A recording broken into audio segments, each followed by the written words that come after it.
माझा आक्षेप काहीच नाही आहे. माझा आक्षेप सरळ आहे, की ज्यावेळेस माननीय मुख्यमंत्री देवेंद्र फडणवीस साहेबांनी असा निर्णय घेतला, की महायुतीच्या सत्तेचा कारभार पारदर्शक व्हावा. त्यामुळे जर असं काही भ्रष्ट ओ-एस-डी दिसतील किंवा पी-एस किंवा पी-ए दिसतील, तर त्याची शहानिशा करूनच आपण आता त्यांना ठेवणार आणि 26 की काही मला वाटते लोकं राहिले. मला महाविकास आघाडीच्या काळामधला एक वाईट अनुभव होता, की ₹5,00,000 दिल्याशिवाय तुमची 50,00,000ची कामच मार्गी लागणार नाही.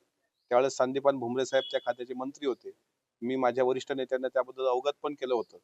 पण नंतर एक लक्षात आलं, की त्यात मंत्री प्रत्यक्ष आम्हाला कधी काही कोण्या मंत्र्यांनी म्हटलं नाही.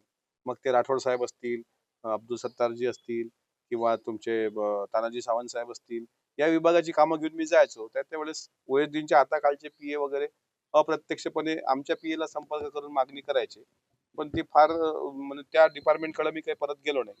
कामं झाली का तर काही डिपार्टमेंटचा कारभार नक्कीच पारदर्शक आहे. पण माझं या माध्यमातून तुमच्या माननीय मुख्यमंत्री महोदयांना विनंती आहे आणि सांगणं पण आहे, की आपण घेतलेला निर्णय हा काही दिवसांपूर्वी आदरणीय अजितदादांनी सुद्धा देवगिरीच्या बैठकीमध्ये सर्व आमदारांना सांगितला होता.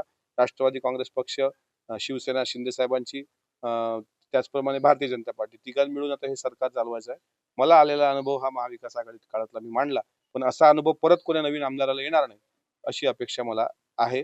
आणि आता फेस आयडी सुरू झाल्यामुळे मंत्रालयात सुद्धा एजंटांचा सुळसुळाट आणि विधान भवन परिसरामध्ये अधिवेशन काळामधल्या एजंटांचा सुळसुळाट याला चाप लागेल, असा विश्वास मात्र मला या निमित्तानं आहे.